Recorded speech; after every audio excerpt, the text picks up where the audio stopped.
اور سردار تھا سارے مکے کا، لیکن نبی پاک کی بے ادبی کی۔ تمہیں پتہ ہی نہیں کہ رب دنیا میں سب سے زیادہ ناراض ہی اس سے ہے جو اس کے رسول کا بے ادب ہے، سب سے زیادہ ناراض ہی اسی سے۔ ابو لہب نہ گیا بدر کے موقع پر، ڈر گیا، کہنے لگا میں نے نہیں جانا، مکے میں رہ گیا، نہ گیا جہاد کے لیے، مسلمانوں کے خلاف نہ نکلا۔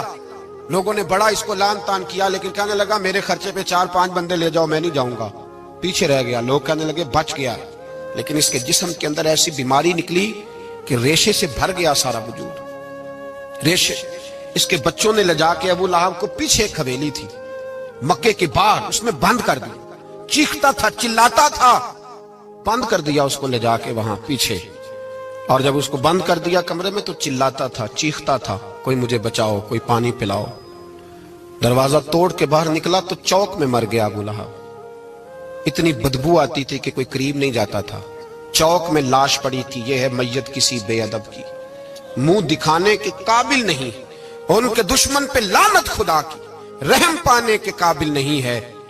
چوک میں لاش پڑی ہے، تبت یدا ابی لہب وتب، چوک میں پڑی ہوئی ہے، کوئی قریب نہیں جاتا۔ اس کے بیٹوں سے لوگ جا کے کہنے لگے تمہارا باپ تھا، شرم کرو۔ ایک ملازم کو پیسے دیے اس کے بیٹے نے، کہا گڑھا کھودو اور میرے باپ کو رسی کے ساتھ پکڑ کے اس میں پھینک دو۔ ایک گڑھا کھودا مکے کی گلی میں اور رسی کے ساتھ پکڑ کر، رسی کے ساتھ باندھ کر، اس کی ٹانگ کو گھسیٹ کر اس گڑھے میں ڈال دیا، اوپر سے مٹی ڈال دی، بدبو کا وہ ڈھیر بند کر دیا۔ ابو لہب مکے کا سردار تھا، پر جانے کہاں مردود دفن ہے۔